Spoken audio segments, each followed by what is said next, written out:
குற்றவாளி நிர்மலா தேவிக்கு 10 ஆண்டுகள் சிறை தண்டனை வழங்கிய நீதிமன்றம். அப்படி என்னதான் செஞ்சாங்க தெரியுமா? அருப்புக்கோட்டை தனியார் கல்லூரியில் கணித உதவி பேராசிரியராக பணியாற்றி வந்தவர் தான் நிர்மலா தேவி. இவர் தன்னிடம் படிக்கும் மாணவிகளை மதுரை காமராஜர் பல்கலைக்கழகத்தின் பெயரை பயன்படுத்தி தவறான வழியில் வழிநடத்தியதாக கடந்த 2018ஆம் ஆண்டு மே மாதம் ஆடியோ ஒன்று வெளியானது. மாணவிகளை நல்ல வழியில் வழிநடத்த வேண்டிய ஆசிரியரே இப்படி தவறான செயலில் ஈடுபட சொல்லி கூறிய செயல் பெரும் பரபரப்பை ஏற்படுத்தியது. இதனால் அவர் பணி நீக்கம் செய்யப்பட்டார்.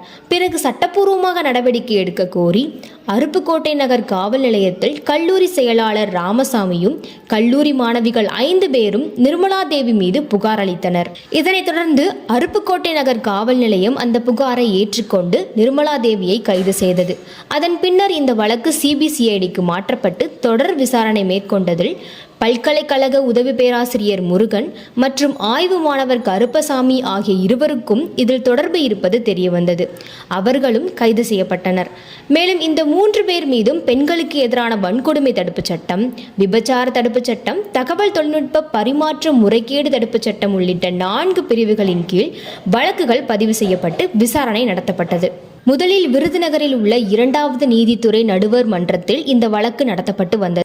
அதற்கு பிறகு 1360 பக்கங்கள் கொண்ட குற்றப்பதிவு தாக்கல் செய்யப்பட்டதை தொடர்ந்து ஸ்ரீவில்லிபுத்தூரில் அமைந்துள்ள மாவட்ட மகளிர் நீதிமன்றத்திற்கு இவ்வழக்கின் விசாரணை மாற்றப்பட்டது.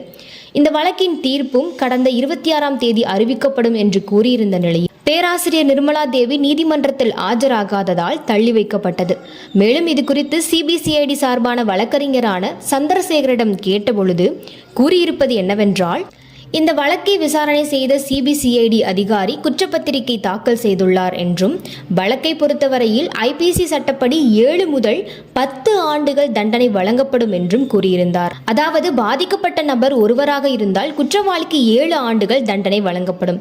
ஆனால் இந்த வழக்கில் பாதிக்கப்பட்டவர்கள் 4 பேராக இருப்பதால் 10 ஆண்டுகள் சிறை தண்டனை கிடைக்கும் என கூறியிருந்தார். மேலும் தண்டனை குறித்து சில வாதங்கள் முன்வைக்க எதிர்த்தரப்பில் வாய்ப்பு கேட்கப்பட்டிருப்பதால் அவர்களுக்காக வழக்கு தள்ளி வைக்கப்பட்டது. மேலும் A2, A3 குற்றவாளிகள் விடுவிக்கப்பட்டதை தொடர்ந்து தண்டனை குறைக்க வாதம் முன்வைக்கப்படும் என சந்திரசேகர் கூறியிருந்தார். ஆனால் எப்படி இருந்தாலும் நிர்மலா தேவி குற்றவாளிதான் என்று அறிவிக்கப்பட்டதால் அவர் சிறைக்கு செல்வது நிச்சயம் என்றும் கூறியிருந்தார். இதனைத் தொடர்ந்து ஏப்ரல் 29ஆம் தேதி 5 பிரிவுகளின் கீழ் நிர்மலா தேவி குற்றவாளி என நீதிமன்றம் தீர்ப்பு வழங்கியது. அதோடு நேற்றைய தினம் பேராசிரியர் நிர்மலா தேவிக்கு 10 ஆண்டுகள் சிறை தண்டனை வழங்கி ஸ்ரீவில்லிபுத்தூர் நீதிமன்றம் தீர்ப்பு வழங்கியுள்ளது. இந்த 10 ஆண்டுகள் சிறை தண்டனை வழங்கியுள்ள தீர்ப்பானது பாதிக்கப்பட்டவர்களுக்கு மத்தியிலும் பொதுமக்களுக்கு மத்தியிலும் நல்ல வரவேற்பை பெற்று, மேலும் இது போன்ற செயல்களில் ஈடுபடுபவர்களுக்கு இது போன்ற தண்டனை வழங்கப்படும் என்று பேசப்படுகிறது. இதனால் இது குறித்த செய்திகள் இணையத்தில் வைரலாகி வருகிறது.